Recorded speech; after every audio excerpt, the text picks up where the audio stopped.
Hello दोस्तों, learn with मनोरंजन में आप सभी का स्वागत है। अगर आप चैनल पर नए हो तो चैनल को सब्सक्राइब कीजिए और बेल आइकन को दबा लीजिए ताकि जब भी मैं नया वीडियो डालूं तो नए वीडियो का नोटिफिकेशन सबसे पहले आपको मिले। तो आज हम पढ़ेंगे अबिहू के प्रकार। आज हम पढ़ेंगे अबिहू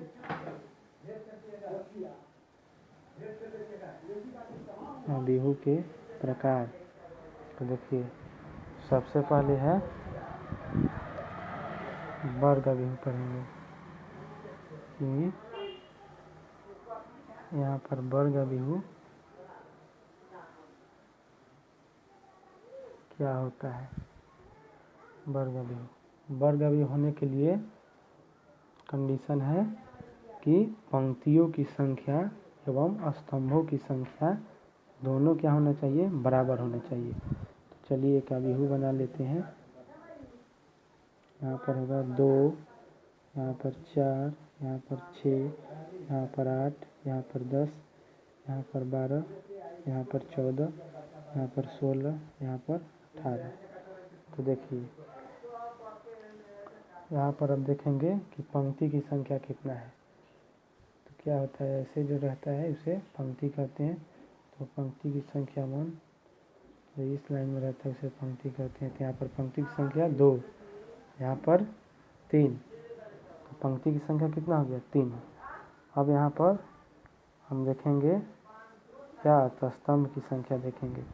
तो यहाँ पर 1, यहाँ पर 2 और यहाँ पर 3। तो क्या है, यहाँ पर है कि पंक्ति की भी संख्या कितना है, पंक्ति की संख्या कितना है, 3 है। और यहाँ पर स्तंभ की संख्या कितना है, 3 है। तो पंक्ति की संख्या भी 3 और स्तंभ की संख्या भी 3। यानी इसका मतलब क्या हुआ, इसका मतलब क्या हुआ, इसका मतलब ये हुआ कि यह एक वर्ग अबिहू है। इसका कंडीशन क्या है वर्ग अबिहू होने के लिए, कि पंक्ति की संख्या बराबर होना चाहिए स्तंभ की संख्या से। तो यहाँ पर पंक्ति की भी संख्या कितना है, यहाँ पर 3 है, एवं स्तंभ की संख्या भी कितना है, यहाँ पर 3 है।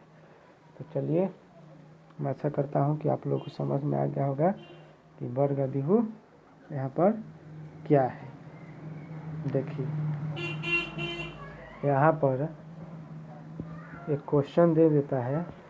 यहाँ पर देखिए एक अबिहू दे देगा। देखिए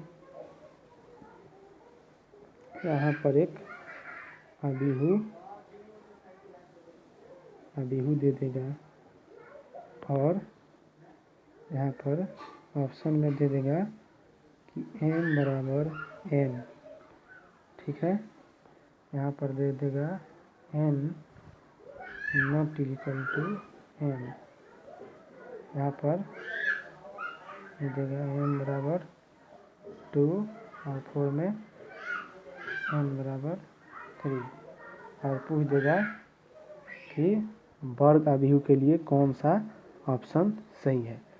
तो देखिए वर्ग अबिहू होने के लिए क्या चाहिए कि पंक्तियों की संख्या एवं स्तंभों की संख्या बराबर होना चाहिए। तो देखिए यहाँ पर एक लिखा जाता है m क्रॉस n। क्या लिखा जाता है, m क्रॉस n।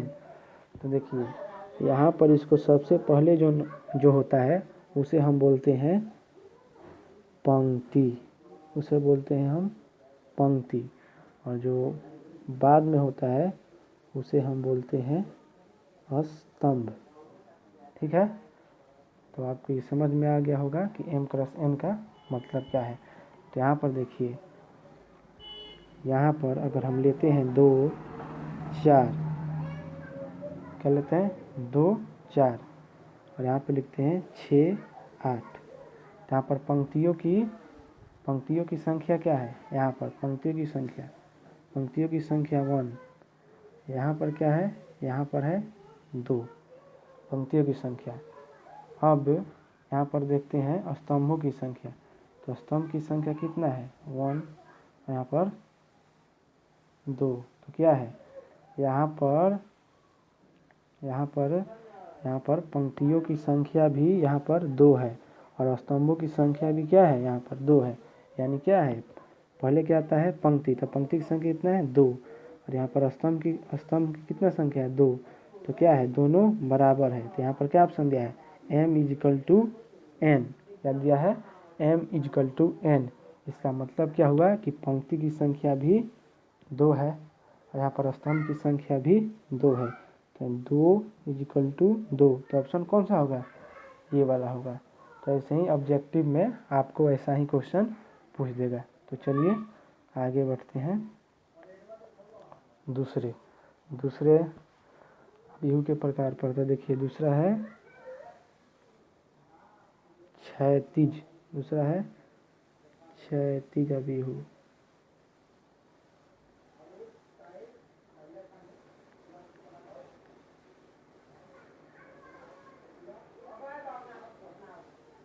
दूसरा है क्षैतिज बिहू, दूसरा है क्षैतिज बिहू। क्षैतिज बिहू, देखिए क्षैतिज बिहू किसे कहते हैं, स्तंभों की संख्या ज़्यादा होना चाहिए किससे, तब पंक्तियों की संख्या से। तो यहाँ पर एक बिहू लेकर समझते हैं। यहाँ पर 2, 4, 6, 8, 10 यहाँ पर और 12, ठीक है। यहाँ पर क्या 2, 4, 6, 8, 10, 12।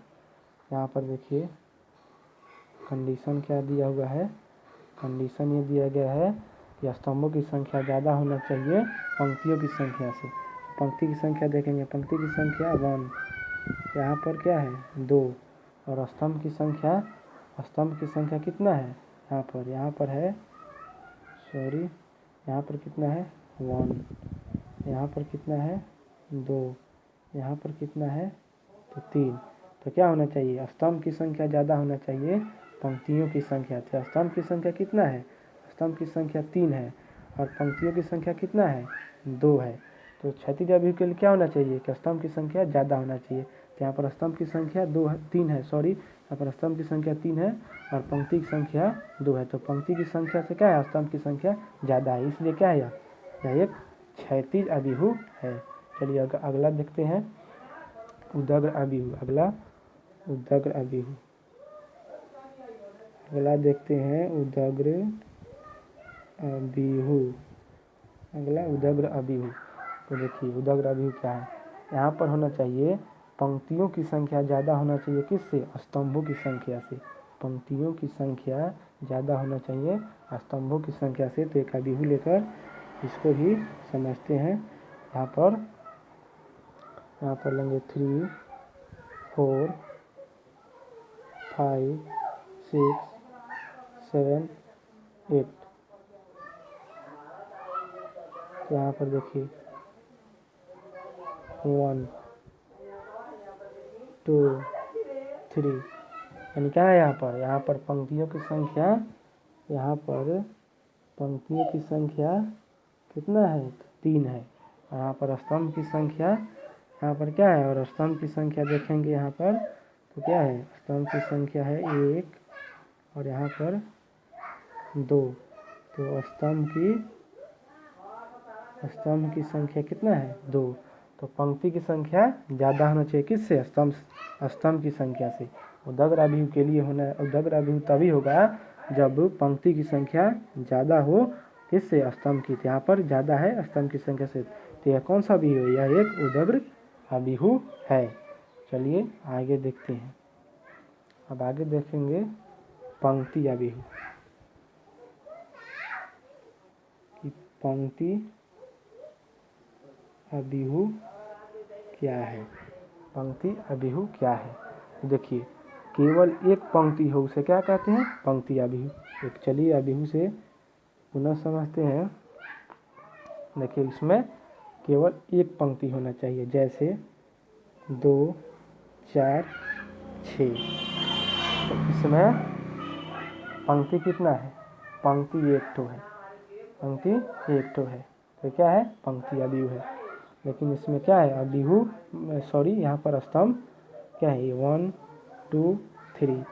यहाँ पर क्या है, यहाँ पर 3 अवयव है, सॉरी यहाँ पर स्तंभ 3 है और पंक्ति कितना है, 1 है। तो हमको स्तंभ से कोई लेना देना नहीं है, हमको क्या पंक्ति अवयव के लिए एक पंक्ति होना चाहिए। तो ये क्या है, पंक्ति अवयव है।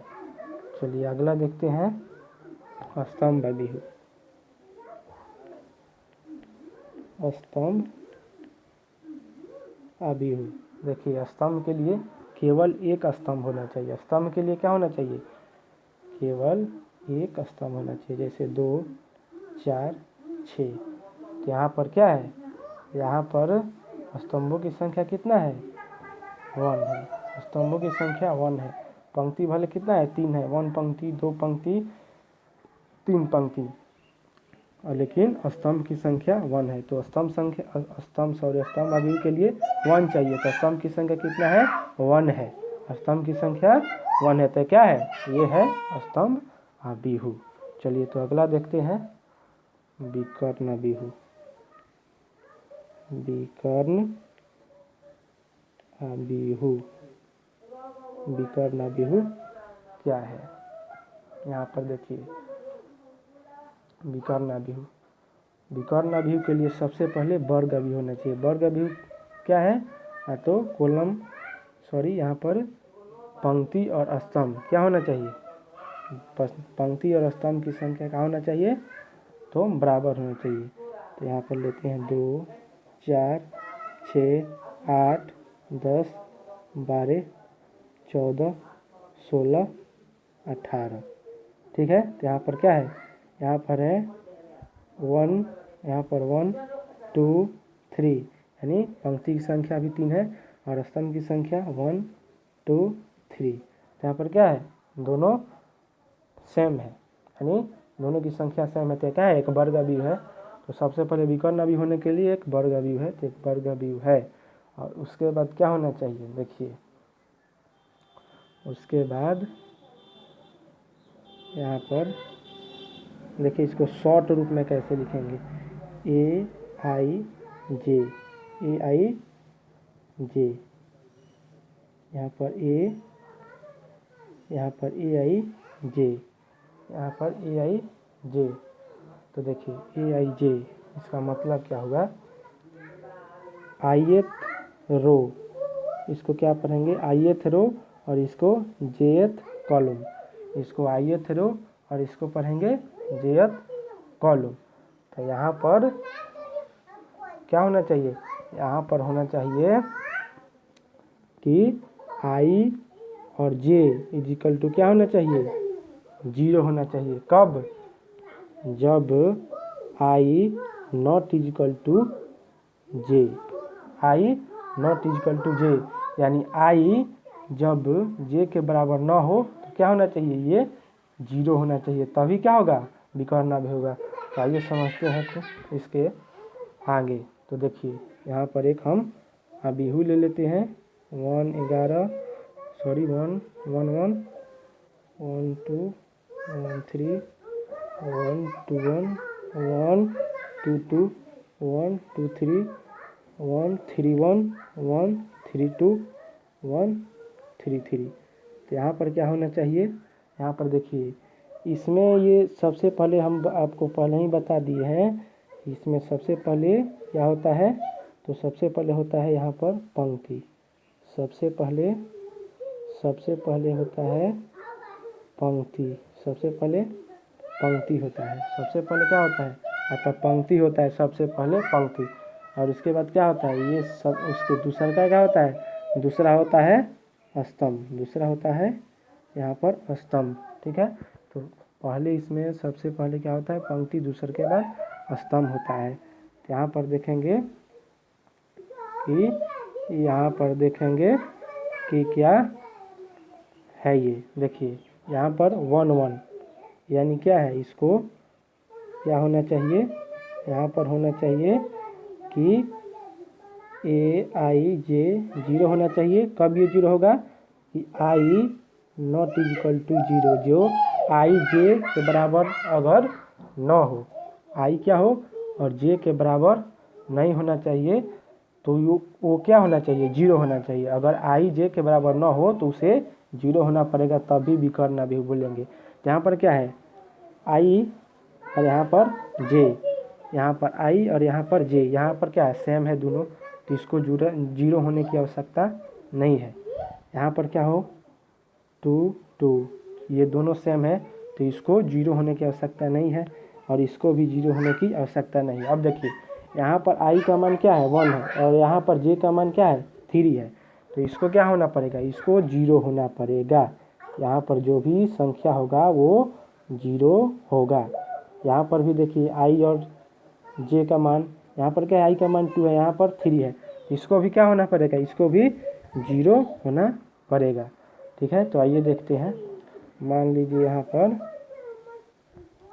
यहाँ पर क्या हो गया, तो यहाँ पर समझते हैं।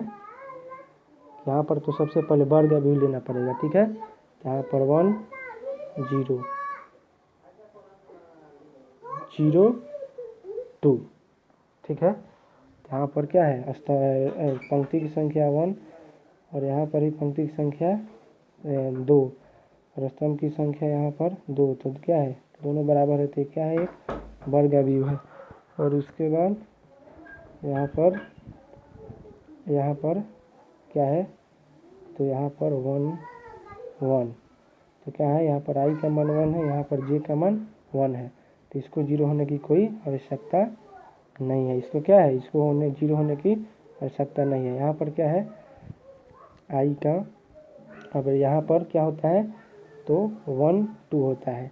यहाँ पर क्या है, आई और जे के मान क्या है, इक्वल नहीं है, तो इसको क्या होना पड़ेगा, 0 होना पड़ेगा, तो क्या है 0 है। और यहाँ पर देखिए, यहाँ पर होता है, यहाँ पर A21, इसका मतलब क्या हुआ, यहाँ पर आई का मान 2 और यहाँ पर जे के मान 1, यहाँ पर जे के मान 1, तो क्या है, यहाँ पर ये इक्वल नहीं है, तो ये क्या होगा, ये होगा 0, तो ये क्या है 0 है। अब यहाँ पर दूसरा हो जाएगा कि 1 2 2, तो यहाँ पर क्या है, आई का मान 2 और जे का मान 2, तो दोनों क्या है इक्वल है, तो इसको 0 होने की आवश्यकता नहीं है, तो यहाँ पर ये 0 नहीं है। ठीक है, तो आज के लिए इतना ही। आप हमारे चैनल पर नए हैं तो चैनल को सब्सक्राइब कीजिए और बेल आइकन को दबा लीजिए, ताकि जब भी मैं नया वीडियो डालूँ तभी नोटिफिकेशन सबसे पहले आपको मिले। धन्यवाद। जय हिंद, जय भारत।